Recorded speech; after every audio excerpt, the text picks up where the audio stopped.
Hey everyone, Empowering True Crime Alex here. So Sigma Chi is a fraternity where Ethan Chapin, one of the 4 University of Idaho students that were killed on November 13th, was a member of. It was a fraternity very close to a residence where 4 students were killed on November 13th. And Ethan and his girlfriend, Xana, who lived at the residence, happened to be at a party that day, the evening before, from 8 to 9 p.m. So when I was doing a presentation about a week or 2 ago, I mapped this and I realized how close the university was. So the residence is not on campus, but the campus is right there. And so this is actually, if you were to drive it, you would do this whole rigmarole over here. And it says it's 2 minutes driving. But if you were to walk, well, I guess it's assuming you're going to walk that same path, it says 11 minutes. But what actually happens is that people go across this little fields and go down. I mean, literally, it would just take you a few minutes to go from this spot, which is where they were at. There was a party that evening, allegedly, at the Sigma Chi fraternity, to the residence. And so it's very, very, very close. And again, if you were to drive, you would take this route and it's still 2 minutes away. So either way, if they walked or if they drove, it would be super fast to get there from this residence. So what happened between 9 p.m. and 1:45 a.m. when police say that they allegedly arrived at the home, the residence? What happened in that time period? And so this is a report from News Nation, and let's take a listen. Meantime, police asking the public to help them fill in key gaps in the timeline the night that 4 students were stabbed to death as the investigation continues in Moscow, Idaho.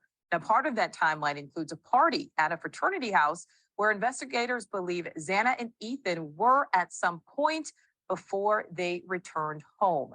Senior national correspondent Brian Entin is live in Moscow. And Brian, you spoke with the president of the Sigma Chi fraternity house. Yeah, Nicole, this was our very first time speaking with the president of that fraternity. You know, they've really been under the microscope because we know 2 of the victims were at that fraternity house a short time before the murders. The president says they are fully cooperating with the police. The flag is at half-staff at the University of Idaho Sigma Chi fraternity house, the last place victims Xana Kernodle and Ethan Chapin were seen alive, according to police. For the first time, we are hearing from the fraternity's president. I knew them. Ethan was always in our house. Xana was a good friend before, Ethan even came up. But that's all I really want to talk about right now because I actually have class here in like 15 minutes. Sigma Chi President Reed Offson says the fraternity is cooperating with the investigation. The fraternity is about half a block from the house where the murders happened. Does anyone know where they were during that timeline? Like, there's still this big chunk where... As of right now, we've told Moscow PD, Idaho State Police, and the FBI all we know. We're kind of leaving it up to them to piece it together. Obviously, we don't have the utilities or research to do it on our own, so we're just putting full faith in officers at hand and the detectives doing it. But that's all I know right now. Are there any cameras around? Not on Moscow police say they are investigating the time frame between 9 p.m. the night before the murders on November 12th and 1:45 a.m. when Ethan and Xana were believed to be at the Sigma Chi house.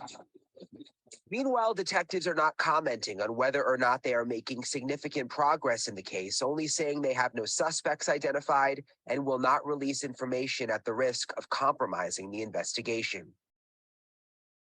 And we have learned that starting tomorrow, police will go into the house behind me, which is still a crime scene, and start removing some of the personal items that belong to the victims. They say they want to return those items to the families. Nicole? All right, Brian, live there in Moscow. Thank you. So someone needs to know something. There needs to be a text message or a call or something that can show what happened between 9 p.m. and 1:45 a.m. when Ethan and Xana allegedly returned back to the house. What are your thoughts? Let me know. And if you enjoyed this video, please like And I'd appreciate it if you subscribe to my channel and hit the bell notification anytime I post or go live. All right, everyone, stay thriving. Bye for now. Don't forget to like, subscribe, and hit the bell button for notifications. Thank you.